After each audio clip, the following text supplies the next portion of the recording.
Hello guys, it's Genevieve the Billy Norman. Ito guys is onion. Ito. Yung pinokus ko. I focused onion. Kasi first time kong itinanim siya dyan. Itong lights ko dito, parang tumubo na talaga sila para bang nakatulong siya to the seeds to grow.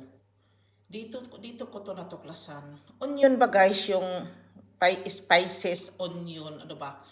The onion that we are always starting to our kitchen with tomato, with garlic. Ito, first time ko siya itinanim dyan.